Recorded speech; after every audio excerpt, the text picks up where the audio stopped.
Order. Jessa Sattle to move the motion.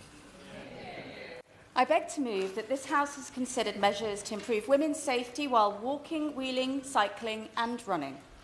It is a pleasure to serve under your chairship, Ms Jardine. Violence against women and girls happens in every corner of life, in our homes, our workplaces, on the internet and also in public.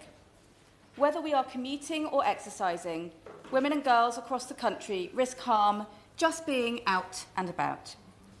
And it is the threat of harm that hangs over women's decisions and moulds them.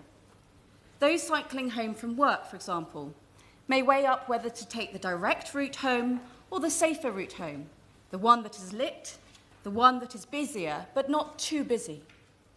In preparing for today's debate, I was contacted by a woman who led a female running group in Hampshire for over 11 years. During that time, she said, there was not a single week where women in my group, or I personally, did not experience some form of unwanted attention while running. She continued, this ranged from so-called micro incidents like sarcastic clapping, comments about our bodies, unsolicited advice shouted from passing vehicles, through to more serious incidents, including being filmed while warming up, having objects thrown at us, and one time being physically assaulted. Unfortunately, she said, these experiences were not isolated and rare, they were routine. Women's fear and experiences of harassment are often minimised, and I have seen that in the response to announcing this very debate on social media. But when women have to do an unspoken risk assessment of their route every time they want to walk to the shops or take a run, it is a chronic weight around the neck of society. And it is a fear that men don't have to live with day in, day out. As one of my Lowestoft constituents put it, would a man, when running in the dusk or dark, every time they saw a member of the opposite sex heading towards them, feel a slight fear and feel a sense of relief when they have passed that individual? Would a man tell their partner or friend in advance of the run of their route and the time that they expected to be back? Would a man cautiously look behind them every few metres to see if they were being followed? The threat of harassment and assault is enough to force women to lead smaller lives, less free lives, withdrawing to the safety of being behind the front door. Of course. Thank the honourable member for giving way and congratulate her on the debate, the timeliness of which should be obvious to us all. She quite rightly alludes to her notifying people by social media of this debate. Would you agree with me that particularly amongst younger males, part of the problem is the internet and the manifestations of many unhealthy lifestyles that are obvious online, and that we need to tackle that in order to have young males understand and appreciate that proper relationships between males and females are something that they should aspire to? I thank the honourable member for that intervention, and I thoroughly agree. And we know that often women are filmed while they are running. Girls are put off exercising because of the way in which men are creating this material that then can go viral. We've seen this just recently with men who have been using smart glasses to film women in public spaces going about their everyday lives, women who've then been harassed because of simply being in a public space with everything that goes with that. Of course. To build on the honourable gentleman's point, Girl Guiding have found that 2/3 of girls say that they're put off exercising and going out because of the fear of some of these things we're describing. But particularly when we're having the debate about potentially removing social media from young people, does she agree with me that it's even more important that we ensure that other activities that we want young people to be taking part in are equally available to girls so that they don't feel scared, because otherwise they'll face even more inequality and stigma? I thank my honourable friend for that intervention, and I absolutely agree, as somebody who has firmly supported the idea of a social media ban for under-16s.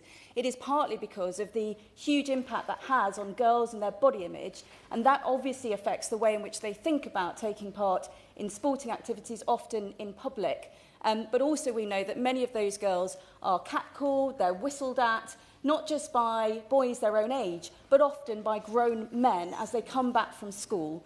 that in itself has a chilling effect on their decisions to engage in sport and other activities. Last year, I was glad to invite Dr. Caroline Miles, a researcher on the abuse of women runners, to meet with the Safeguarding Minister to discuss the very issue in front of us today. Alongside Professor Rose Broad, her colleague, their research found that 82% of women they surveyed had safety concerns while running, and 68% had experienced abuse whilst out running, but only 5% had reported it to the police.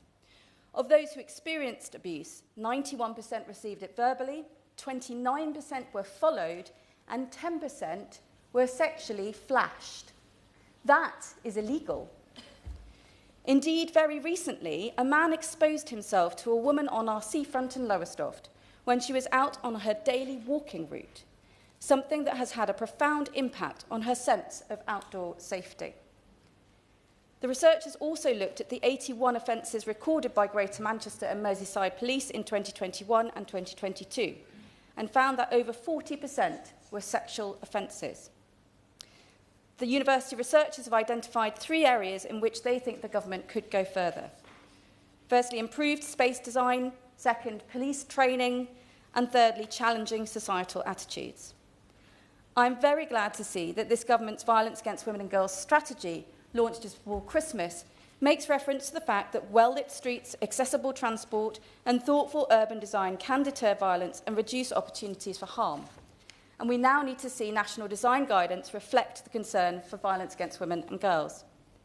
The strategy states that tackling VAUG must be embedded in the training of every police officer as a fundamental requirement. And yesterday's Policing White Paper sets out that the College of Policing is currently developing, with the new National Centre for VAUG, a programme for frontline officers on the core skills needed to respond to crimes like domestic abuse, sexual violence, stalking, but also harassment, and I hope that includes harassment outdoors. That training should learn from the best practice that already exists across a number of forces. For example, the Jog On campaign, as part of which undercover female officers posed as joggers to catch perpetrators. It is vital that we encourage women who are harassed out running, cycling or walking to report it, and to ensure that they feel that in reporting it, they will be taken seriously. On that issue, sorry. I'm very grateful indeed to my honourable friend for giving way. She's making an incredibly powerful case. Just on the issue of reporting, I raised as a written question with the Department of Transport last summer the question of what they were doing to improve reporting mechanisms for women cyclists who'd been harassed or intimidated. At that stage, there was a suggestion that this might be covered by the VAUG strategy. There is an admirable focus on women's safety in public transport, but does she agree with me that we need to be doing more to make sure reporting mechanisms are amenable to women and indeed girls who suffer this kind of abuse and intimidation? Thank you. I thank my honourable friend for her intervention, and I absolutely agree. It's one of the reasons why I took these University of Manchester researchers to meet with the Safeguarding Minister. And I very much hope, given that the VAUG strategy is a living, breathing document across a big 10-year period, that this is something that we can make sure is in future variations of the strategy. It is so incredibly important. The long-term programme of awareness and training and behaviour change at the heart of that strategy aims to drive a societal response that empowers victims and deters perpetrators.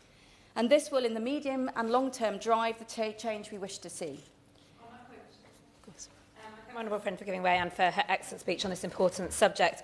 As well as reporting, it's important, I'm sure she'd agree, that we have to gather intel in advance from women about where they don't feel safe and where they do. And I wondered if she'd join me as a fellow East Anglia MP in welcoming the campaign launched by the Norwich Cycling Campaign, which is a women's safety audit, which has just been launched to hear from women locally about their experiences, whether it might be harassment, but also in terms of safe routes to cycle on. And I'm encouraging my constituents to take part in that. And does she recognise the value of community-led initiatives such as this? I thank you. I thank my honourable friend for your intervention as a fellow East Anglian MP, and absolutely would praise Norwich Cycling for their women's safety audit. It is a model that I'm sure many local areas should follow. In the medium and long term, of course, what we want to see is a real change here. We found a poll conducted by the Cycle to Work Coalition in 2024 found that safety concerns deter 45% of potential cyclists from commuting by bike. And although this is obviously broader than harassment, there is certainly a gendered element to this, given that women are 3 times more likely to fear cycling to work than men. Thank you. I thank the Honourable Lady for giving way and congratulate her on securing this debate. Would you congratulate, along with me, Newbury Road Club, Newbury Velo and West Berkshire Spokes, who in October last year organised a glow ride as part of Cycling UK's My Ride, Our Right campaign, and that if we had segregated cycle lanes, that would help improve all cyclists' safety on the roads, including women.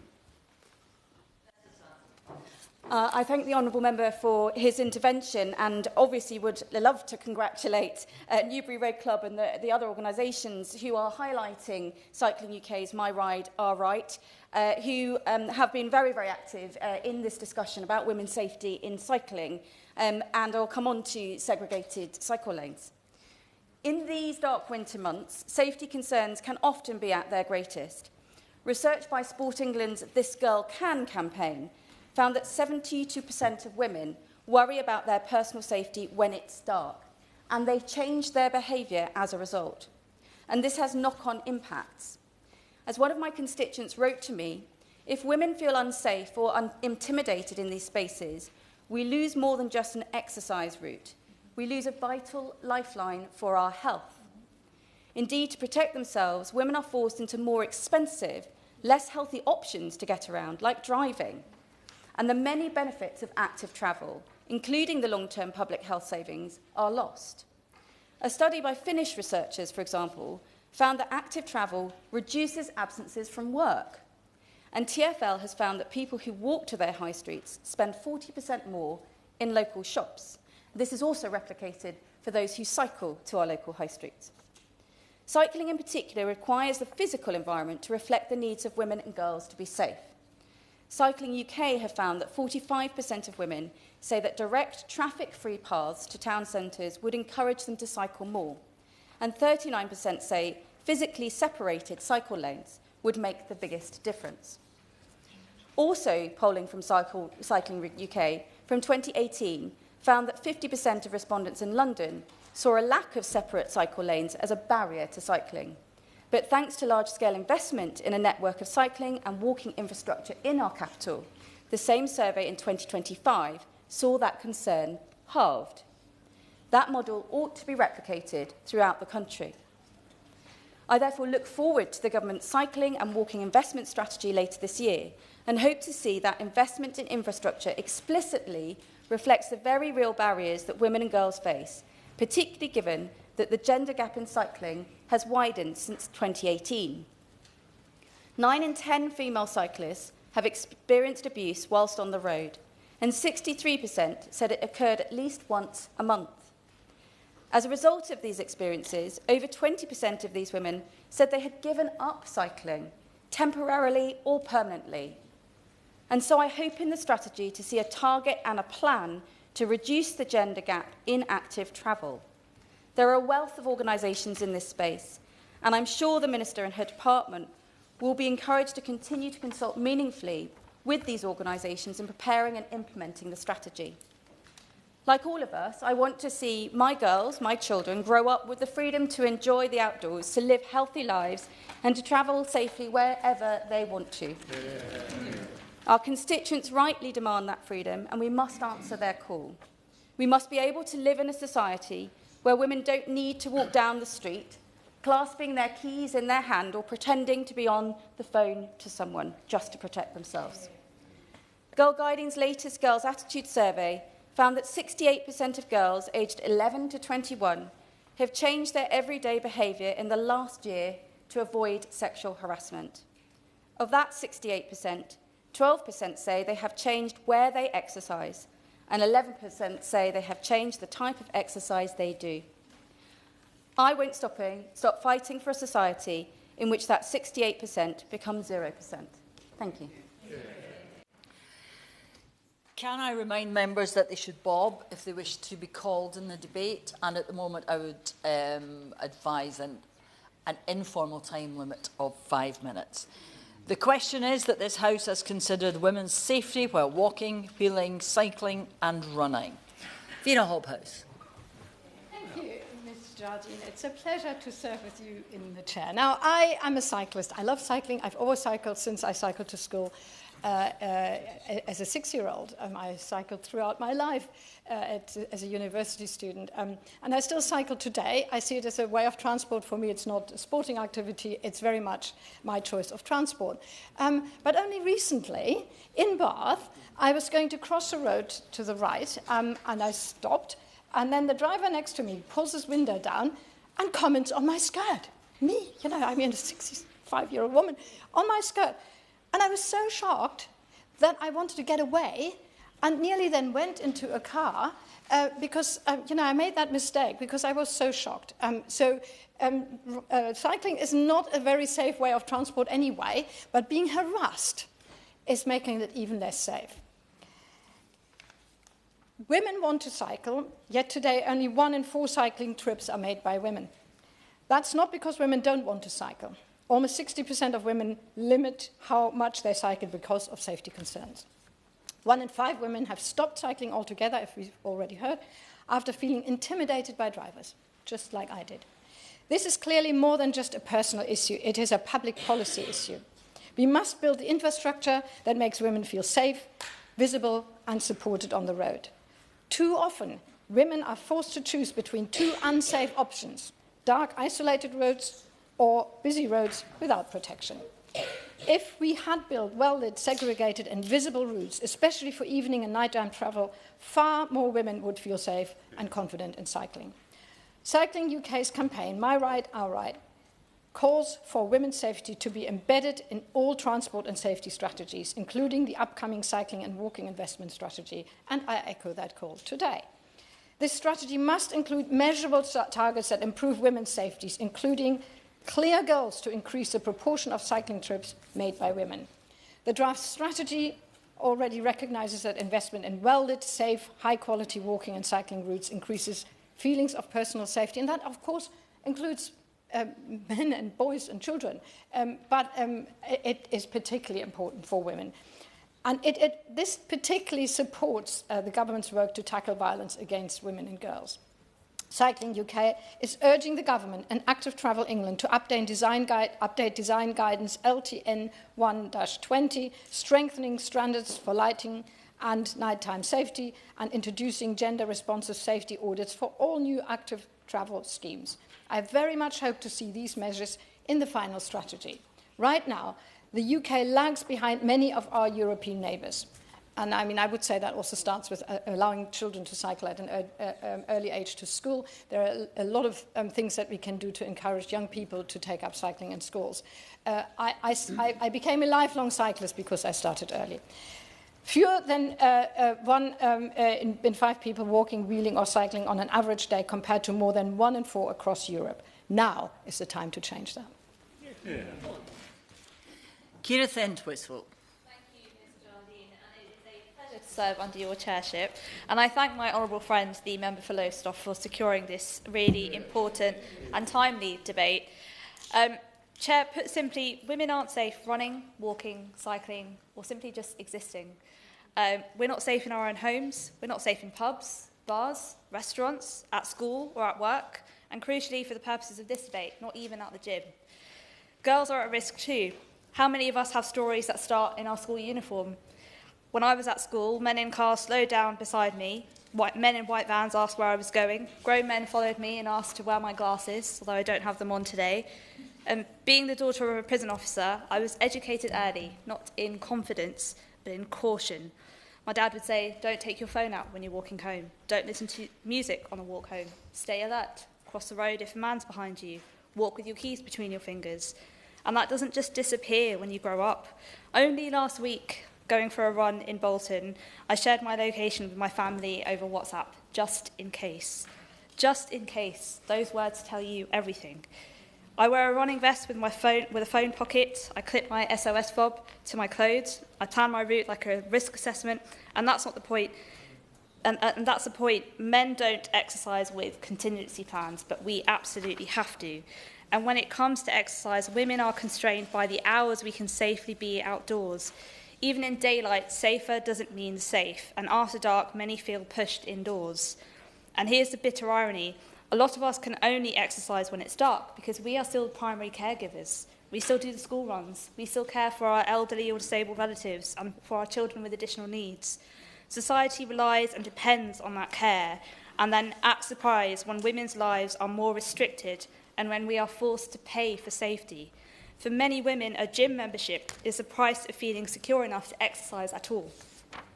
Yes, women-only spaces in gyms are growing, and that's progress. But where is the acknowledgement that many are paying simply to do what others can do for free? Exercise without fear. Let's be clear, this is not a confidence gap, it's a safety gap rooted in our environment and in our systems. In winter, nearly 3/4 of women change their outdoor exercise routine for safety, and more than 4 in 5 say they feel unsafe in parks at night. And I know most of us avoid parks altogether. That's... Yes, I'll give way. Thank my honourable friend very much for giving way. In the south side of Glasgow, we're very lucky to have some wonderful parks and green spaces, but I often hear from women in my constituency who don't feel safe going through them. And the Light the Way campaign, which has been led by Clyde Radio, is campaigning for better lighting in parks, including in Queen's Park in the south side of Glasgow. So we should join with me in paying tribute to that campaign, but also to encourage councils to make park lighting a priority so that women can feel safe in their own space. I thank him for that intervention, and he makes a really important point, one that I will also come on to later, that well-lit spaces will make the world of a difference for so many women and girls. The safety gap I mentioned earlier is also written into our transport patterns. In Greater Manchester, women make under a third of cycling trips, and when women say why, they talk about traffic danger, harassment and intimidation. One Bolton resident told me that routes can feel pleasant by day but unusable after dark, and that one incident can be enough to stop you cycling altogether. Women's participation in outdoor exercise is already lower than men's, but the safety gap widens again for women from ethnic minority backgrounds who face higher levels of harassment on the streets. Black, Asian and minority ethnic women are nearly 20% less likely than white women to exercise outdoors regularly and half as likely to cycle to work. And if we bear in mind the ethnicity pay gap and the gender pay gap, we're also less likely to actually be able to afford a gym membership. And in Bolton, I'm proud of the grassroots work making a difference. Horwich Rides, Social's women-only rides, Crims Girls Youth Club's Glow Rides, and the United We Run campaign, which gives thousands of Bolton women access to the Her Spirit fitness app. These initiatives, while brilliant, are also a warning sign. Women should not need safety in numbers.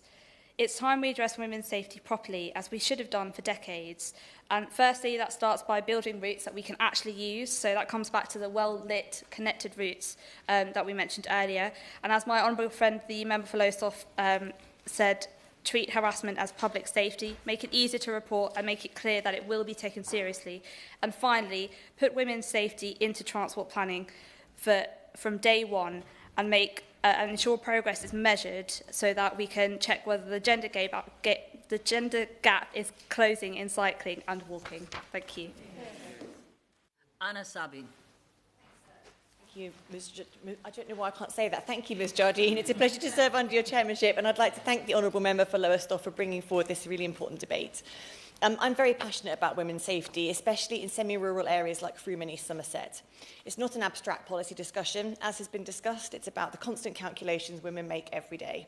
Do I take the longer, better lit route? Do I run before dawn or do I wait until daylight? Do I walk home or do I pay for a taxi I can't really afford? These decisions are so ingrained that many women barely register them anymore, and it shouldn't be accepted. It's not normal. No one should have to limit their freedom of movement because they feel unsafe. Last year, I met a constituent called Holly, who'd been the victim of repeated incidents of flashing when she was out walking in her village in Somerset. As a result of talking to Holly, I launched a survey in my constituency to hear directly from women about safety in rural areas. With nights getting darker, I wanted to understand how safe women feel getting to work, socialising, or simply going about their daily lives. The responses were sobering. Women spoke about being followed on dark country lanes with no street lighting, waiting for buses on isolated roads with no shelter or CCTV, giving up running and cycling altogether because it simply didn't feel safe, and above all, about the constant vigilance required just to get home. Rural areas face particular challenges. Public transport is limited and street lighting is sparse or non-existent. Communities are spread out and mobile signal is often unreliable. The scale of the problem is clear. UN Women UK found that 71% of women have experienced sexual harassment in public spaces, yet most never report it because they believe nothing will be done. The government is absolutely right to call violence against women and girls a national emergency, and I know the very real commitment that members of this government have to this issue. But currently there's a glaring gap between government departments when it comes to planning policy. Just days before publishing its new Violence Against Women and Girls strategy, the government also published a revised national planning policy framework with no reference at all to women, girls or gendered safety. And that omission matters. The places we build determine whether women feel safe walking home, waiting for a bus or going for a run. Planning policy is one of the most powerful tools we have to prevent harm before it occurs, and a place can't credibly be described as healthy if half the population feels unable to use it safely after dark. We know what works: good lighting, clear sightlines, active streets, safe transport routes, and design that considers how women actually experience public space. But without explicit national policy, women's safety becomes a postcode lottery. My ask to the Minister today is that if we truly believe in a whole-of-society approach to ending violence against women and girls, then women's safety must be designed into our streets, paths, transport networks and public spaces, not just bolted on as an afterthought. Will the Minister talk with her colleagues in MHDLG and the Home Office about the importance of this joined-up thinking? Women are not asking for the impossible. They're asking for the freedom to move through their own communities safely. So let's commit to making that a reality. Thank you. Amanda Martin. Thank you, Ms Jardine. It's a pleasure to serve under your chairship, and I'd like to thank the member for Lowestoft for considering such an important topic. I myself am an avid runner, having taken part in the Great South Run and a 4.5k my way to raise awareness for male suicide. I'm also pleased that in the up and coming I'll be running with On the Tools a 7k and hopefully one of the women MPs running the London Marathon this year. It's a brilliant form of exercise for both your mental health and well-being because it gets you outside and it clears your mind. But clearing your mind is very difficult when you are worried about your own safety. Women and girls should feel safe exercising in public, yet I know for so many that is not a reality. When I leave my house, I do say to my kids jokingly, if I'm not back in 45 minutes, send out the police. But that's not a joke. Studies have found that 70% of women have experienced an intimate and intimidating incident while running. A rise in issues of social media and online abuse and videoing is making this worse. Constituents have contacted me out of concern for the safety of women and young girls who run and jog in Portsmouth. They talked of their 15-year-old daughter who loves going on runs, but despite doing what she felt were all the right things, like only going out in daylight hours, she had been catcalled and verbally harassed on multiple occasions. Not only are they distressed for their daughter, but her reaction worried them too. She was taken aback at first, but then insisted on shaking it off and feeling as though reporting it would just be a waste of police time. However, like her parents, I feel that she shouldn't have to put up with this. And she is not alone. Others have reported aggressive behaviour, bunching around them as they're running, stepping out in front of them, throwing things and saying, "Why don't you just smile at me, you grumpy cow?" We do not want our girls to experience this brazen, misogynistic behaviour any longer. It's upsetting but not surprising that women and girls have to deal with this kind of harassment and the added mental load of worrying about their safety from such a young age. If we socialise our young girls to simply brush off this kind of abuse, we are harming society as a whole. And as we know, low-level harassment of women can be a gateway to more serious crimes. We need to take this persistent and common harassment more seriously. We don't want women and girls to feel they're unable to participate on the grounds of their gender. And whilst I welcome the government strategy to build a safe society for women and girls using a whole-society approach, and I welcome wholly the government's VORG strategy in prioritising prevention and getting to the root of its causes, like this normalisation of women and girls feeling unsafe while walking, wheeling and cycling and running, we have to do this vitally as a cross-government department and working. We must join up the Home Office, the Department for Transport, MCHLG, DSIT and so many others so that our young women and girls feel safe when they are outside exercising. Jim Shannon. Again, a real pleasure to serve under your chairship, but a big thank you to the Honourable Lady for Lowestoft for setting the scene incredibly well and giving us all by her debate a chance to speak in this matter. The situation in Northern Ireland regarding women's safety is incredibly worrying, Madam Chair, and of course equally as concerning for the rest of the United Kingdom, as the Honourable Lady and others have indicated. But the stats speak for themselves back home, and I want to be here to represent that and have that conversation. The Honourable Lady referred to smart glasses. I have to say that until last Wednesday, I was watching TV. I didn't even know there was such a thing as smart glasses, and the way that they can have a camera that's concealed in such a way, you nearly have to have a close-up inspection of them. So I'm not sure, Minister, what can be done in relation to that, but it's something, if there's a problem, and quite clearly there is, and there's many examples on that TV programme last week, maybe the Minister can give us an indication of what can be done. There's been an increasingly negative perception of safety in public places, especially amongst women. One we always associate as most notable was the tragic and the very heart-rending murder of Sarah Everett, who was walking home in London when she was kidnapped, raped and murdered by a policeman. Of all things in this world, Madam Chair, it's inconceivable the horror that lady must have had whenever she expected protection but got the very opposite. NISRA have revealed that in Northern Ireland, significantly more men reported feeling safe for the women, and 68% of men feeling safe, and only 27% of women feel safe in Northern. A devastating low figure. These shared public spaces are also widely used for the likes of running, walking, and cycling. A separate survey by Queen's University in Belfast found that only 43% felt safe walking alone on a public street or on a public transport. And official crime stats show that sexual offences in Northern Ireland have risen significantly over the past decade and remain a serious concern tied to women's safety in public places. I want, and indeed we all want, us to live in a society where individuals, and women in particular, do not have that fear in terms of being out in public. There's some fantastic helplines, Madam Chair, for example, StrutSafe, just as one example, where you can in fact call a helpline and a volunteer will stay on the phone with you and chat until you get home. Something that can really help. It is sad and unfortunate a service like this must exist, but we are grateful that they're there and are taking extra steps to protect the public whilst they are in public. Many universities also carry out services like this also. I know it's not the Minister's responsibility for education, but I just wonder maybe the Minister could tell us if she's had them discussions with the Education Minister to ensure when it comes to schools that girls are safe, when it comes to universities that young women are safe as well. The PCSP, Events Back Home and others similar to it have also noted an increasing number of women looking to obtain a personal alarm for their own safety. I know the PSNI back home do that.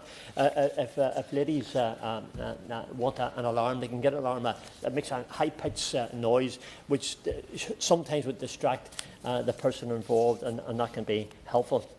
They can carry out in public with them should they feel unsafe. This demand reflects the argument that simply women are afraid and feel frightened, and more must be done to ensure that this fear isn't there.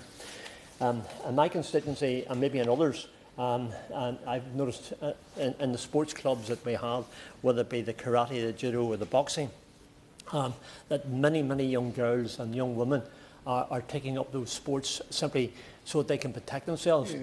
But let's remember this, Madam Chair, I'll try to be very careful with my words. When a man approaches you with intentions that are wrong, you know where he's vulnerable, you kick him hard and at a certain place, and his fervour will leave him right away. Now, when I say with them young girls and women, then they're getting the protection in those clubs, in the karate clubs, in the judo clubs, in the boxing clubs, in Newton Hours, so that they can protect themselves. And that has to be good news for the clubs in my constituency. To conclude, Madam Chair, there's clear evidence of too many women in Northern Ireland further feeling unsafe, walking, running or cycling in public spaces. We must invest in better infrastructure, lighting and policing alongside better community awareness and safety initiatives. So I look to the Minister, I always do.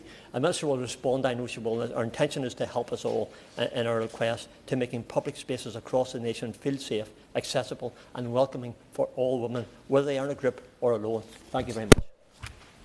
Amanda Hack. It's a pleasure to serve under your chairship. I thank the Honourable Member for Lowestoft for giving us the opportunity to speak in such an important debate today for our constituents. But for many of us in the room, we'll be speaking from personal experience and for those people that are close to us too. Walking, wheeling, cycling and running are sold to us as sports that are easy accessible, particularly walking and running, because you don't need monthly fees and many will have the accessible equipment at home. Just pop your shoes on off you go.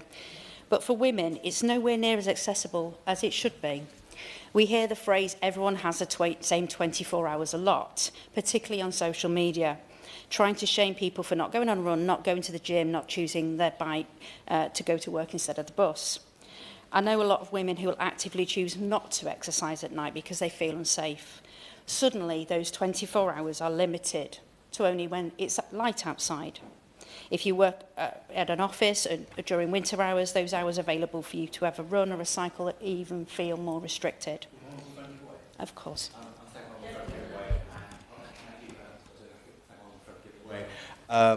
In Stevenage, my constituency, we've got one of the best cycling networks in the UK.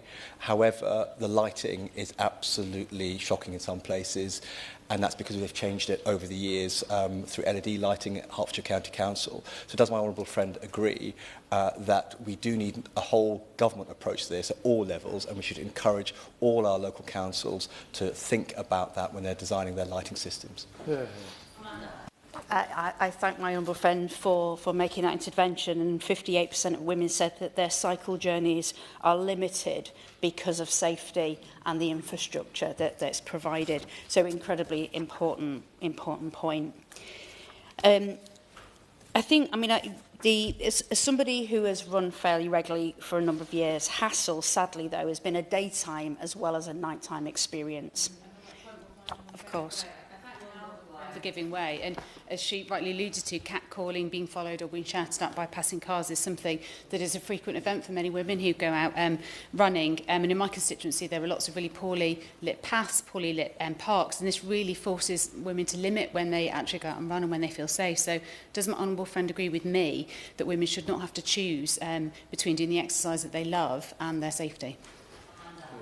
I thank my honourable member for that intervention. Absolutely. You know, this is why this debate is so important. We shouldn't be restricting access because we don't feel safe. I think what's really frustrating is, I've been catcalled running when I've been on my own, when I've been with my buddies out running. But saddest for me is during COVID. My 10-year-old daughter just got onto a big bike and she was faster than me while I was running behind her. And we had comments from a car while we were out. Thankfully, she didn't really understand what had been said, so I won't repeat it here. But I can guarantee you they knew exactly what I thought of their disgusting behaviour. But it did change my approach to my life. And we didn't do that again. We both went cycling together. This is what we have to do all the time. We are constantly compromising on what we can and can't do when we can and can't do it. When there's been a poll on the Facebook group dedicated to Leicester and Leicestershire runners, or something that my run trainer wanted to learn more about his female clients, those comments are inundated by women saying what their experience had been. We have to start changing the way that we feel. It's no surprise that 20% of women never walk at night, and 48% of women in the UK, according to Sport Shoes, feel unsafe while out running. It's shameful. We have to change this. It's been really good to see the government take such a strong stance on violence against women and girls. But this problem is embedded into our infrastructure. As a councillor, part of a bus route was cut. I actually then demonstrated to the bus company what they actually wanted you to do. They wanted you to walk through an unlit path on undangerous roads to get from where the bus was going to stop to the place of business where people needed to go to work. These things are baked in. We have to make these are changes for everybody. Footpaths, cycleways must be built with women's safety in mind, not just cost-cutting measures where we put less lampposts, less lighting, or weave cycle lanes well away from main lit roads because it's just cheaper. Those are the compromises that shouldn't be taken. Too often, cost saving, sadly, is women prohibiting. Safer streets get us to work and exercise. It can have huge benefits. If you can't drive and public transport you live isn't very reliable, like in my constituency of North West Leicestershire, cycling can also open up more doors for work, for education and seeing your families and friends. Helping us feel safe while running, walking and wheeling would mean women are so much more likely to exercise, helping ease some of the strain on our NHS and other services, helping us keep fit and active. Dr Scott Arthur. Thank you, Ms Jardine. It's a pleasure to serve under you today, and I do want to thank the member for Lowestoft for introducing this debate in such a compassionate way. And as a wannabe runner, I can't claim to be a runner, I do want to thank all the people who have been talking about running, on behalf of myself and also my son and daughter, who are both keen runners. In Edinburgh, the gold standard for active travel routes were our canal path and converted railway tracks. Across the city, these converted railway tracks offer routes away from busy roads that are used for thousands of journeys every year. In my constituency, a national cycle route runs alongside the Waterloo Leith. This route used to be the Balerno branch line, and it provides a space for active travellers to enjoy a quiet and beautiful route away from traffic. I use this route regularly and feel incredibly lucky to be able to enjoy it as I travel through my constituency. It's one of the things that defines my constituency. But I say these routes were the gold standard. This is because in 2021, the tragic death, or the brutal death, of Sarah Everard, so far away from Edinburgh, heightened an ongoing conversation about women's safety in public spaces. In Edinburgh, the safety of our active travel routes came to the forefront. And at this point, I do have to thank Councillor Mandy Watt, who showed amazing leadership on this and quite quickly allocated around £500,000 to light some of the routes through our parks. Routes along old railway lines, Chair, and canal paths that offer enjoyable, smooth, green and quiet routes during the day change in the darkness. Even with lighting, without the passive surveillance found in busier public areas, I know women often feel unable to use these routes or feel unsafe when they do so, and the Chair will know this from Roseburn Path in her constituency. During the winter, when it is dark, often from around 3 p.m. to 9 a.m. in Edinburgh, these routes become less accessible for much of the day. This has a significant impact for those who rely on them to travel to work or for leisure. The last Edinburgh Walking and Cycling Index showed a 7% difference between the perception of safety between men and women, with, of course, women feel much less safe. In many cases, this prevents women from integrating active travel into their daily lives, and we've heard about that from other speakers. But also pushes women who had previously walked or cycled to stop, and that's not good for them, and it's not good for us or our economy. And I think all of us want to, it's worth pointing out, all of us want to live in a town, city or village where more people do walk, run or cycle. And I think it's a tragedy that often these investments and these changes can be so controversial, because it's something we all aspire to, all of us. It's about how we do it, I think. On top of this, too many women face harassment, with one study in Edinburgh showing around 20% of women cyclists stop after experiencing a single event of harassment. Unsafe routes decrease women's ability to travel easily around the city, and no doubt reduce the mental and physical benefits that come with active travel. Ensuring safe routes in busier areas through the creation of separate, well-maintained cycle lane on road, for example, are one of the ways that we can ensure that those who feel unsafe using our canals and former railway tracks are still able to actively travel during the winter months and at night. And I do want to thank the Infra Sisters in Edinburgh, who have been running a fantastic campaign over many years, and I'm sure the Chair is aware of their work. As walking and cycling routes reach the city centre, it is also vital that we have the correct architecture and infrastructure to ensure women's safety in busier areas as they travel home or to work. In a public consultation run in 2023, up to 80% of women who responded stated they had experienced harassment, abuse or violence in public spaces in Edinburgh.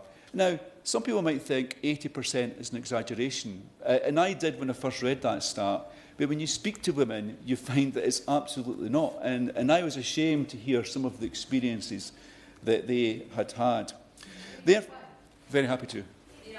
is he not absolutely shocked how much this is just normalised? That we actually accept this as normal? And I would also say that my male partners, sons, they just don't realise what happens, and therefore we continue to just normalise it. Is it not time we absolutely stop normalising that behaviour? Absolutely. I mean, as a cyclist in Edinburgh, I have been verbally abused by drivers, and often I'm criticised on my social media page for wanting to encourage more people to walk and cycle. But that's very different from abuse which is based on someone's gender, which really does get to the heart of who you are rather than simply what you're doing. So I really do thank you for making that point. So the feelings of safety of women in Edinburgh varied seasonally by lighting and by the presence of passive surveillance from other citizens. Variation was also found between different groups, with disabled women and BAME women more likely to experience some form of harassment. This is in Scotland's capital city. It's absolutely shameful reading this, actually. There are seemingly small things that we can implement to improve this situation. Providing multiple points for road crossings, improved street lighting and increasing on-street passive surveillance can make a difference. And this is something we integrate into our urban design in Edinburgh now. The safety of women on public transport deserves a debate in its own, but ensuring that women can safely access public transport, either by walking and cycling, should be actively considered. We have to look at those routes between communities and those key public transport routes, ensuring that they're safe and, above all, ensuring that they're well lit, and the bus stop in particular, ensuring that it is well lit. And all these small changes can improve safety on women walking around both our city centres and the outlying neighbourhoods. And very quickly, I want to give two examples. Recently had lighting installed in Hales Quarry Park in my constituency. That's made such a change for local travel. And also Collington Tunnel, which I'm sure Ms Jardine is familiar with, 120 metres long. Lighting was added. I thought nothing of this. It should just be a dark tunnel. But so many women came forward and said it transformed how they walked along that route, just having lighting in place. Cheap and easy and transformational. Thank you, Mr. Chairman. Thank you. Anna Dixon. Thank you, Madam Chair. It's a pleasure to serve under your chairship, Ms Jardine, and I'd really like to congratulate my honourable friend, the member for Lowestoft, not only for securing this debate, but for her fantastic opening speech, which really set the scene. Violence against women and girls, including sexual harassment and assault, obviously affects millions of women across the UK. It affects what we say, what we wear, what we do. It affects how we live our everyday lives. And as we have heard from so many honourable members in this debate, whether and where we walk, cycle and run. 20% of women say, this I think is a national survey, say they would never go walking at night. Local research undertaken by West Yorkshire Combined Authority and the University of Leeds found similarly stark findings. They did a survey specifically of users of Myrtle Park in Bingley in my constituency, where they found that 48% of respondents wouldn't feel safe at night. According to the ONS, over 15% of women and girls in Britain feel very or fairly unsafe in parks during the day. It is a scandal that women feel unsafe while walking, wheeling, cycling and running. And, as we've heard, it's also harmful to our health and well-being. Increasing active travel by 50% in England would result in 1.8 million fewer GP visits and 4 million fewer sick days. So it is vital that we provide opportunities, safe opportunities, for women and girls to participate in active travel. The Mayor of West Yorkshire, Tracy Braben, has really led the way in this area, not only by publishing her Safety of Women and Girls strategy, but going on to produce specific guidance called Safer Parks, which she commissioned. The guidance sets out in detail how to address the inequity of access to parks, promoting the need, as we've heard, for parks to be designed in a way that makes women and girls feel more secure in a space. And interestingly, having been briefed on the research, the most obvious things like lighting the path through the park actually don't always result in people feeling safer, because you're in the spotlight and you fear that the attackers are hiding in the shadows. So it's really important we do the research and we get the design guidance right. and also to address different barriers that exist for different groups, and generally increasing the number of people using the parks. That's something that makes us feel safer. The guidance was trialled in Bradford last year and will hopefully inform planning for how we improve safety in parks for women and girls, both across West Yorkshire and beyond. Like West Yorkshire Combined Authority, Bradford Council is treating this issue with the seriousness it deserves, and I recently met with the Council to discuss the safety concerns of women visiting Myrtle Park, and I will continue to engage with them, the Friends of Myrtle Park, a fantastic community group, and the local councillor Susan Fricker, who's been a really strong advocate on this issue. Finally, I've been pleased with some of the initiatives by West Yorkshire Police. Jog On is a campaign dedicated to tackling the harassment faced by female runners and joggers. It seeks to raise awareness of inappropriate behaviour, provide education, including through active bystander training, and take enforcement action against individuals who persist in targeting runners with unwanted behaviours such as catcalling, horn pipping or sexualised comments. And on my request, Jog On recently attended the park runs in both Myrtle Park and Roberts Park in Saltaire within my constituency, encouraging and advising women who enjoy park run but may also want to go out and run at other times of the day and week.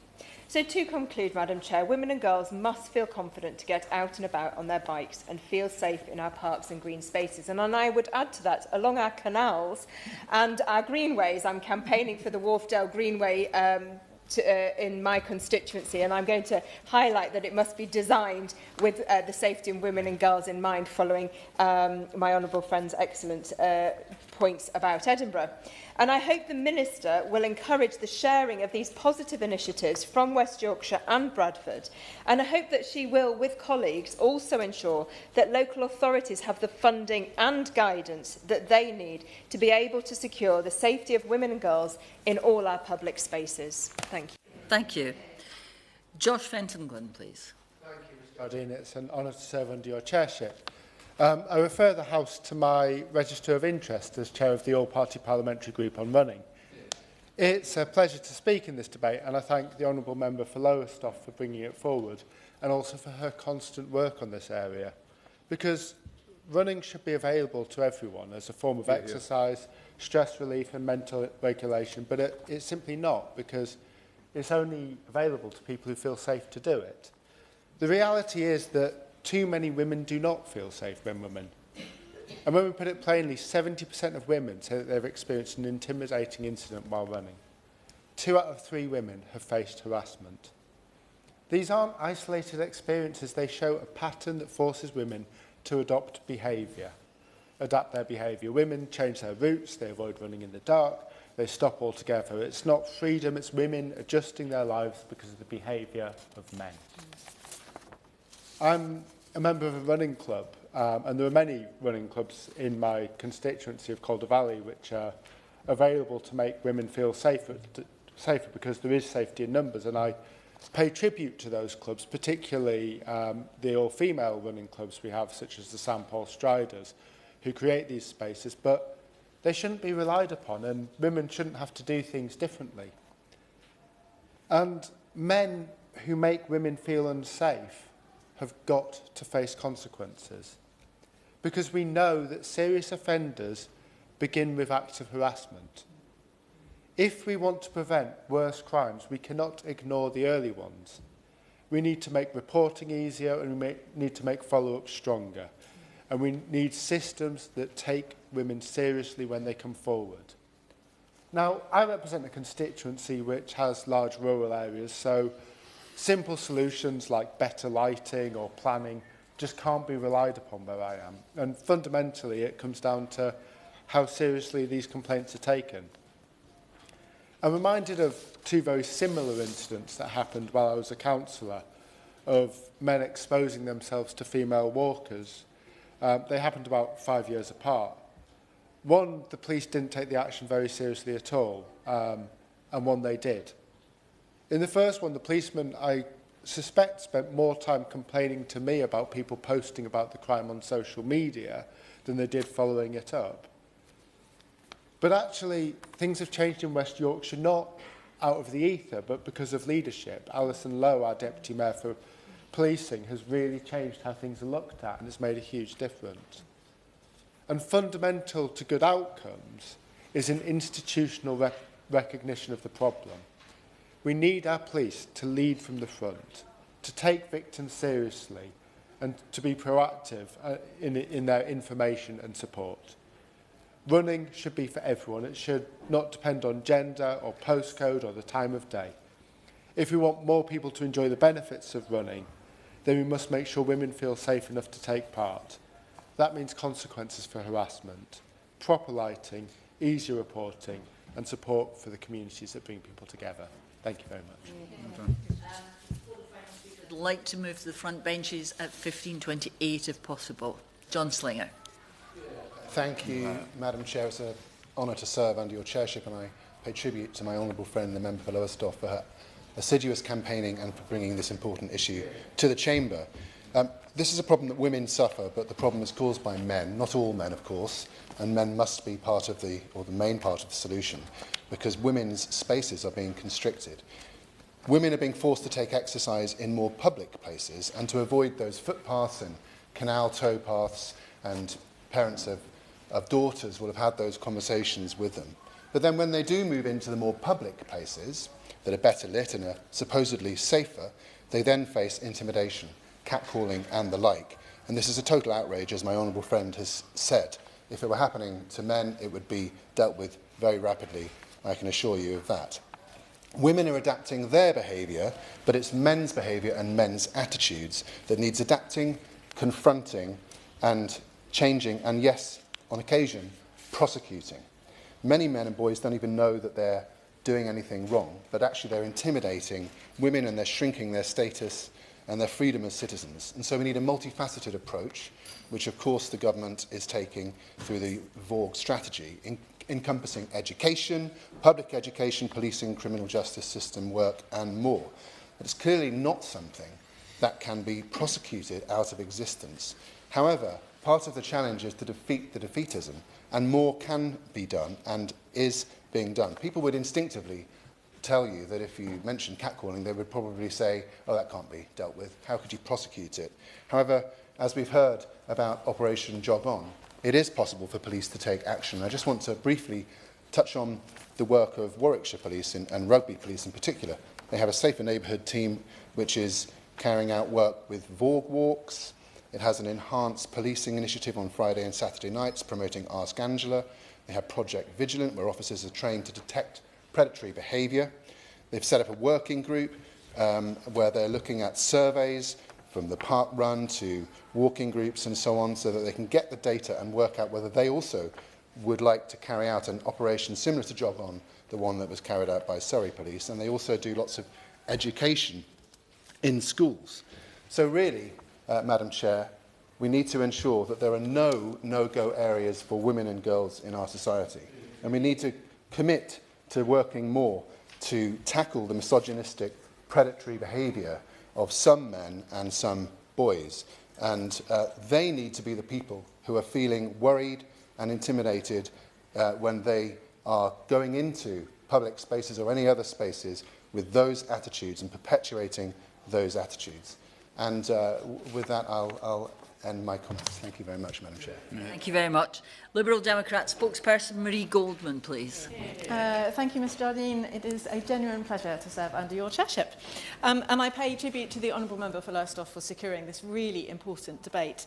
As Honourable Members have already set out, abuse and violence experienced by women and girls in public spaces is horrifyingly prevalent and should be called out for what it is, which is a national emergency. I want to just pay tribute to some of the things that Honourable Members from across the House have said this afternoon, in particular the Honourable Member for Lowestoft, who did start the debate in such a wonderful way, I think, and really set the tone, and really highlighted things that we all know as women, but that still need highlighting, shockingly, when she spoke about there being about women having to choose the direct or safest route home. And about that unspoken risk assessment that we all do, those words really rang true to me as well. The Honourable Member for Bath talked about her personal experience of harassment while cycling and the importance of encouraging children to start cycling early. The member for Bolton North East, just in case, she said, the things that we do just in case, and that really resonated with me. There was the honourable member, my honourable friend, the member for Frome and East Somerset, who talked about her constituent Holly and her call for women's safety to be designed in. I think that's really important. I hope the Minister is listening to that call. And then the member for North West Leicestershire, who said that women are constantly compromising in what they do. And that also rang very true to me. And I also like to highlight the honourable members of the other gender who spoke up so passionately and convincingly when they said that men's behaviour needs to change and that they would champion that as well. So I thank them very much for speaking up about that. A UN Women UK study found that 71% of women of all ages have experienced sexual harassment in public spaces in the UK. There's something my honourable friend, the member for Frome and Somerset, said. That figure increases to a shocking 86% for women aged 18 to 24. Now, part 2 of the Angelini inquiry confirmed in black and white what women already knew, that it's common for us to feel unsafe walking or running in our own streets, and that as women we actively often change our daily routines to avoid very real threats, obviously something highlighted by members across the House. It is also found that sexually motivated crimes against women in public are not prioritised to the same extent as other serious offences. Women have felt this to be true for far too long. A University of Manchester study found that over 2/3 of women runners experience some form of abuse while running, most commonly verbal, with just 5% of them reporting such incidents to the police. This is plainly unacceptable in Britain today.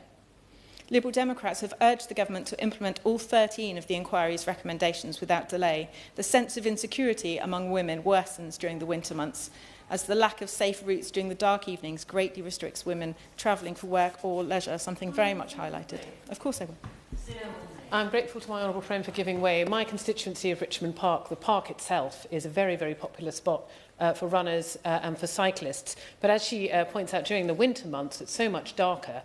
We have recently had our dedicated police force, the Royal Parks Police, completely scrapped, leaving the park now unpatrolled and even less safe, which means that women are not choosing to run in the park at all, and it really reduces their options in terms of safe routes for running or cycling in the winter months. Would you not agree with me that investing in neighbourhood policing, including the policing that we used to have in the Royal Parks, is absolutely critical in terms of women feeling safer? I thank her very much for her intervention. It's a very timely intervention because in my own constituency, Chelmsford, we're in Essex. Essex Police have literally just announced that they feel that they are going to have to be scrapping numbers from their police force, and that is very, very concerning indeed. And also she highlights the importance of, of women feeling safe in the parks in particular. In my own constituency of Chelmsford, streetlights that were left for years in the dark and unrepaired by Essex County Council left many women feeling unable to take the most direct and quickest route, which was through the park from the station to their home at the end of the day. And as a county councillor, I campaigned hard for these lights to be fixed. I'm very pleased that they did eventually get fixed, but that was actually with the help of the Liberal Democrat-run Chelmsford City Council. But it's hardly surprising that inadequate street lighting and a lack of safe paths to facilitate active travel are widely reported to be significant barriers to women walking in their communities. A report by the Institute for Public Policy Research, the IPPR, in the last 2 years found that chronic underfunding of active travel across England is undermining efforts to get people walking, wheeling and cycling instead of driving, with just 2% of the total transport budget spent on infrastructure to support active travel. Feels like we're putting our money in the wrong places sometimes. And it's disappointing to note, as my honourable friend, the member for Bath, pointed out, that the UK lags behind its European counterparts, with fewer than 1 in 5 people walking, wheeling or cycling on an average day compared to more than 1 in 4 across Europe. The report highlights that this failure has locked in more congestion and contributed to worsening air quality, making it harder to reduce emissions while also limiting growth. You might wonder why I mentioned that, but we also know that higher levels of pollution intersect with racial and wealth inequalities, with the most racially diverse and poorest parts of our towns and cities suffering the most. There is also even some evidence that equal exposure to air pollution does not mean equal health outcomes for women and men. For example, some studies have shown that women experience more harmful effects from air pollution than men. More research is, of course, needed, but at the very least this demonstrates the necessity of inclusion when considering the importance of prioritising active travel. The same goes for road safety more generally, and Liberal Democrats have for some time been calling for an updated road safety strategy, so we welcomed its recent publication by the government. My Liberal Democrat colleagues and I also welcome the publication of the pavement parking consultation outcome, albeit 5 years on. Whilst it might seem strange on the surface, women are likely to be disproportionately affected by the inaccessibility caused by pavement parking. Women are more likely to be disabled and have mobility or visual impairment issues than men. We are more likely to be accompanying children and wheeling prams, and are more likely to be carers, as one of the honourable members pointed out earlier. I was therefore pleased to introduce an amendment to the English Devolution Bill in the autumn, which would have enabled local authorities to enforce pavement parking laws more easily, because in these cases pavement parking isn't just a minor inconvenience. It puts people in harm's way, impacts their sense of dignity, and limits access to public space. To the casual observer, it's easy to dismiss some of these small changes as trivial, but these actions make a genuine difference to improving the sense of safety and inclusion for women. Also in Chelmsford, I just very quickly want to mention the organisation Make Space for Girls that's been doing great work to build that inclusive infrastructure which is so important for creating the environments where women feel safe. This project, where girls and gender non-conforming children design their own play spaces, is just as much about creating these safe, comfortable physical environments as it is about proving to these children that they can enact change in their own communities and hold power to shape their own futures. This is important because while while street lighting and safer paths play an essential role, they are ultimately symptomatic of the broader problem that faces our country. That's also why initiatives like Chelmsford City Council's Women's Safety Charter, where local premises commit to a range of training to ensure that staff consider and prioritise women's safety as standard, are also so necessary. Finally, the fact remains that women who are victims of violence are incredibly likely to be known to the men who attack them. We must therefore focus efforts on tackling the societal attitudes which at first look away from, then excuse, and later sometimes justify violence against women and girls. We have a responsibility to change this. It cannot be that in decades' time women are still fearful to walk our streets because of who may be lurking in the dark. We owe it to these future generations of women that we act. My Liberal Democrat colleagues, in fact, I believe members across the House will continue to press the government to do so. Opposition spokesperson Greg Smith. Thank you, Ms Jardine. It's a pleasure to serve under your chairmanship, and I congratulate the Honourable Lady for Lowestoft, not just for securing this important debate, but for the powerful way that she opened what has been, across the board, what can only be described as a sobering debate requiring the government's full attention, not just from the Department for Transport, but as others have said, across multiple government departments. And I'd equally like to thank those members that have spoken, particularly the Honourable Lady for Bath, the Honourable Lady for Bolton North West, and the Honourable Lady for North West Leicestershire for sharing their own personal experiences where the examples we heard are deeply unacceptable, that anyone should have to face that on the streets of this country. And I equally agree with the Honourable Gentleman for Calder Valley in his argument that the so-called low-level offences should be stamped down on incredibly forcibly, because he is right, and I have long argued along similar lines, that it is essential that those so-called lower-level crimes will lead to more serious and potentially fatal crimes in the future, and it is therefore absolutely essential that they are clamped down upon incredibly hard. The method that anyone, particularly women, choose to travel should not have to be dictated by how safely they feel when using it.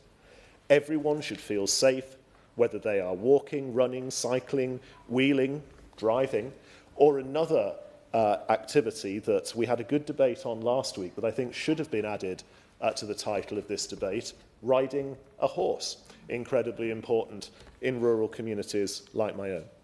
It is clear the challenges of securing women's safety are an obstacle to an array of activities women might want to do but feel unable to do. The fact that, according to Cycling UK, 23% of women cite harassment or intimidation as a reason straightforwardly not to cycle is incredibly concerning. Meanwhile, the data around running is even more stark. Research published in 2023 found that almost 3/4 of women in the United Kingdom changed their outdoor activity routines during winter, with many doing so because they feel unsafe.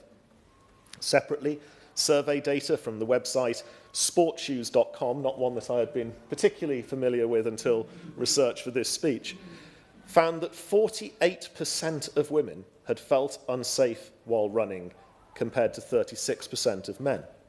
At the same time, 70% of women had experienced an intimidating incident while running. This behaviour included 22% saying they had been followed and 21% reporting that they had been beeped at by a car, deeply unacceptable on the streets of this country.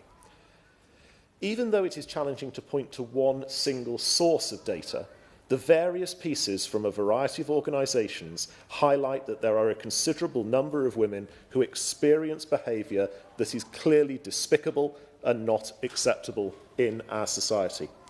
The idea of someone merely trying to run or cycle but who is then followed or harassed is clearly wrong and absolutely must be stopped. Therefore, to address both safety while cycling, wheeling, walking or running and concerns about harassment, we must make sure that we embed enforcement as the underlying principle of these safety strategies.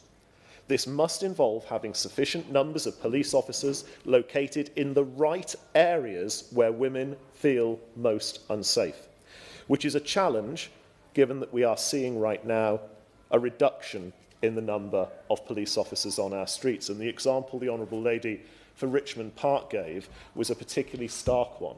The thought that a park like Richmond Park, so suited for walking, for running, for cycling, for all sorts of activities, is no longer to be policed, is something that should horrify all of us in this House, no matter what political party we belong to. It should also involve following up on incidents properly, where a small minority of drivers, for example, demonstrate truly unsafe behaviour, putting women at risk. We have strong rules about what constitutes dangerous driving, and these must be enforced where people have broken the law, but those same rules for dangerous driving must equally apply to those that behave in an unacceptable way, verbally or using the car's horn or whatever it might be.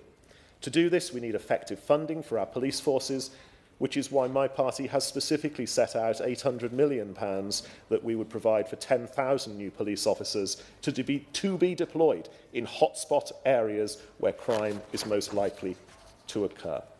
I appreciate that hotspot policing may be less impactful for groups such as cyclists who travel much greater distances, but for those running and walking in urban environments or in places like Richmond Park, as we have heard, there are often particular locations and areas which dissuade people from running and walking. The more we can do to target those locations where crime is more likely, particularly crime against women, the more we can instill trust and the sense that such activities are safe. Therefore, I would ask the Minister what cross-government work has been conducted by the Department to feed into the Government strategy on preventing violence against women and girls, to prioritise their safety when doing active travel. Can the Minister make a commitment that they will engage with local forces to ensure they are monitoring areas where women feel most unsafe? Also, I understand that the consultation for the third cycling and walking investment strategy said that, and I quote, investment in well-lit, safe, high-quality walking, wheeling and cycling routes increases feelings of personal safety as well as improving road safety.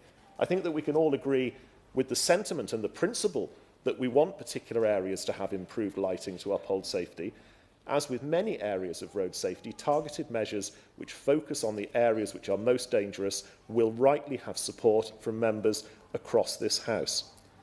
I am aware that issues such as lighting form part of much broader calls for clear targets on what organisations such as Cycling UK describe as high-quality cycling infrastructure alongside appropriate levels of spending is important. And I know that the Minister is a long-standing supporter of active travel and cycling in particular from our time together on the Transport Select Committee in the last Parliament. Evidently, there is always a difficult balance to be drawn between making our roads safe without either prohibiting or making it too difficult to use other modes of transport. But as such, I hope the Government can find the appropriate balance between making cycling safer for women, whilst at the same time not limiting or making it more difficult for those same women to use their cars to make other journeys. One of the requests from both Cycling UK and a range of other road safety organisations is improving understanding of the 2022 changes to the Highway Code. These organisations have been clear about welcoming the changes as an important step in improving the safety of pedestrians, cyclists and other road users, but the knowledge gap still remains regarding the public's awareness of these changes. All in all, as I said at the start of my remarks, this needs a whole government approach. The safety of women cannot be put on some sort of back burner or into some sort of footnote. It must be centre stage across multiple government departments. And I look forward to hearing the Minister's commitments this afternoon in this debate as to what she will be leading in the Department for Transport and across the whole of government. Thank you, Ms Jardine. It's a pleasure to serve under your chairship this afternoon, and I thank my honourable friend for Lowestoft for raising this important issue. And can I also take the opportunity to congratulate her on her appointment as the Violence Against Women and Girls Advisor to the Department of Health and Social Care. I look forward to working with her to help drive forward the government's mission to halve violence against women and girls within a decade.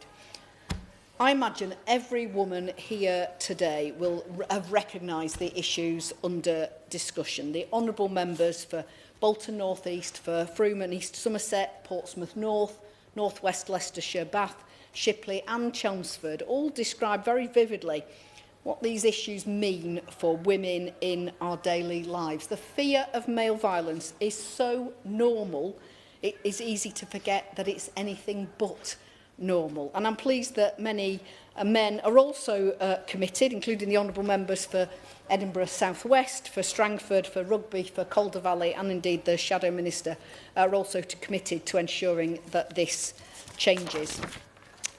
As we've heard this afternoon, women remain underrepresented in cycling due to persistent safety concerns. 58% of women feel their cycle journeys are limited by safety concerns, and over a third say that roads don't feel safe. Harassment, intimidation and poorly lit routes all contribute to a sense that cycling, particularly in the evening, is simply not a safe or viable option.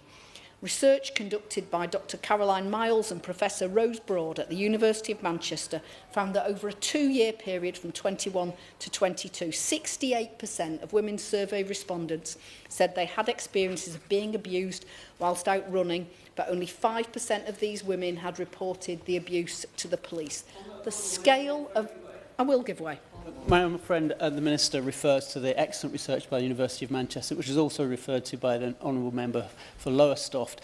Within that research, one of the most shocking findings when I discussed it with them last year was that 19% of women runners had been followed and 7% had been flashed at. Does you agree with me that while women are often taking measures to mitigate the threat, whether it's through smartphones, whether it's through special safety apps or even changing their routes, that ultimately the real answer lies with more visible policing, more CCTV, and crucially, when it comes down to local communities, we've got to do better lighting and ultimately tackling at source, as the Violence Against Women strategy does, the misogyny in our schools and in our workplaces. Well, my honourable friend makes a number of very important points. The scale of violence against women and girls in our country is intolerable. That's why this government is treating it as a national emergency. But the most important change is a change in the behaviour of men, frankly. The government published its strategy to build a safer society for women and girls last month and has set out a range of actions to prevent violence and abuse, pursue perpetrators and support victims. And giving women the confidence to report incidents is absolutely essential. The strategy includes an ambitious aim to halve violence against women and girls in a decade, which will require us to take a transformative approach to the way that we work across government and with other partners. And I can assure the Shadow Minister that ministers regularly come together from all departments to discuss the action that we need to take. Now, turning to active travel, in December we announced we are allocating £626 million for local authorities over the next 4 years to deliver walking, wheeling and cycling schemes, enough for 500 miles of new walking and cycling routes. And that's in addition to almost £300 million of funding, which we announced in February 2025. In November, we launched a consultation to develop the third cycling and walking investment strategy, and that recognised the need to address the barriers to active travel, including for women and girls. It proposed 2 new objectives to support long-term vision for active travel, to ensure that people are safe to travel actively and ensure that people feel it is an easy choice. Now, the consultation closed on the 15th of December. We're obviously looking very carefully at all the comments that have been received, and the final strategy will be published this spring. Since its establishment in 2022, Active Travel England, ATE, has worked with local authorities to help them make walking, wheeling and cycling a safe and attractive choice for everyday trips. And that's included overseeing £435 million of investment to deliver more than 400 miles of routes and hundreds of safer crossings and junctions.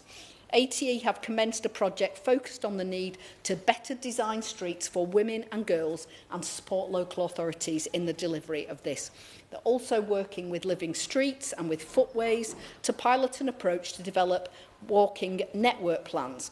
Through this project, women have highlighted issues when walking, including very familiar poor lighting, isolated routes and limited visibility, which strongly shape their willingness to walk and influenced route prioritisation. And those findings will form an important part of the evidence base for planning walking networks that work for everyone. And I really welcome the examples of good practice that have been highlighted by a number of honourable members this afternoon, including members from West Yorkshire. Now, this year, through ATE, we've provided £2.5 million to Cycling UK to deliver the Big Bike Revival, which is now in its 10th year and has reached over 500,000 people. The Big Bike Revival programme helps people across England get back on their bikes and experience the many benefits of cycling. And since it began in 2015, more than half of participants said they now feel safer cycling, and 49% of participants have been women. Women who've taken part in the programme have described being made to feel comfortable, feeling a boost in the confidence and self-esteem, and feeling empowered. I know that last October, Cycling UK organised My Ride, Our Right, and I think approximately 60 women-led glow rides took place across the country to increase the visibility of women's cycling and demand better infrastructure.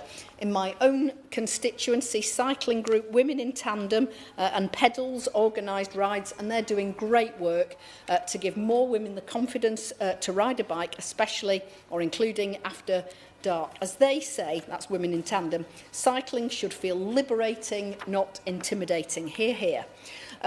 We know that good street design can contribute to helping women feel safe when walking and cycling and running, and enable safe access to public transport.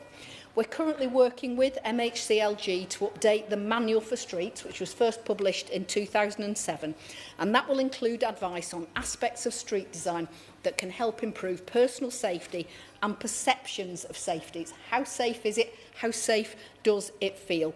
And I also welcome that... Will, yeah. that the Minister's coming on to make this point, but would she recognise that, despite the fact everything she's saying is fantastic on active travel, and I recognise the Manual for Streets point, but if the overarching framework for all of this, which is the National Planning Policy Framework, doesn't pay regard to women and girls' safety, then actually it's much harder for those subsets like active travel to be enacted.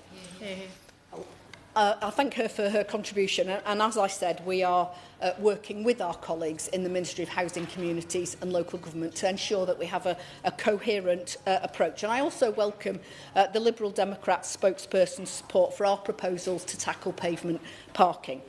Of course, it's not just about safety on the street, as my honourable friend for Edinburgh South West highlighted. It's about having the opportunity to walk, wheel, cycle and run in our green spaces and parks, on canal towpaths and greenways.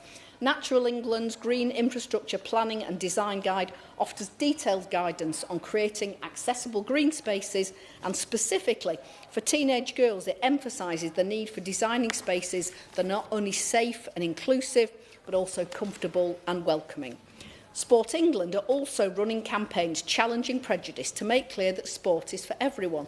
This has included This Girl Can and Let's Lift the Curfew campaigns, the latter of which saw 320 local events taking place in October to amplify women's voices and overcome barriers that prevent women from being active outdoors. To conclude, I thank again my honourable friend for raising this important issue today. It's been wonderful to see the level of contribution and the interest that's been shown in the debate. I look forward to continuing to work with her, with other honourable members here this afternoon, and indeed with my colleagues across government to take further action on this important issue and ensure that for our daughters, the opportunity to go out and walk and run and cycle is not the same as perhaps it has been for our generation. We can and must and will do better. Jessel Sato to wind up. Thank you, Ms Jardine, and I'd like to thank all of the contributions from honourable members to this debate today, and to the Minister for her remarks and her ongoing work on this issue. This forms a key part of the Government's ambition to halve violence against women and girls, and we will look very much forward to working with her to improve women's safety in this area. I'd like to just finish with this quote from the Belonging Forum. They say, "When women feel unable to move freely in public spaces, this limits opportunities for connection, reinforces isolation and undermines a sense of belonging. We must work to tackle that." The question is that this House has considered women's safety while walking, wheeling, cycling and running. As many as are of that opinion say aye. Aye. Of the contrary, no.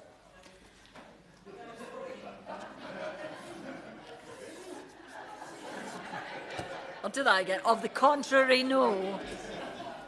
I think the ayes have it. The ayes have it. Order, order. The sitting is suspended until 4 p.m.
Order. I will call Luke Taylor to move the motion, and I will then call the Minister to respond.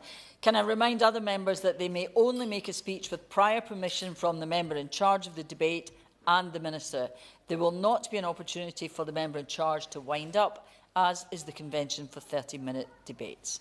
Order, order. Luke Taylor to move the motion. I'm just looking up the title of the debate. Thank you very much, Madam Chair. It's an absolute pleasure to serve under your chairship for the first time. This morning, members present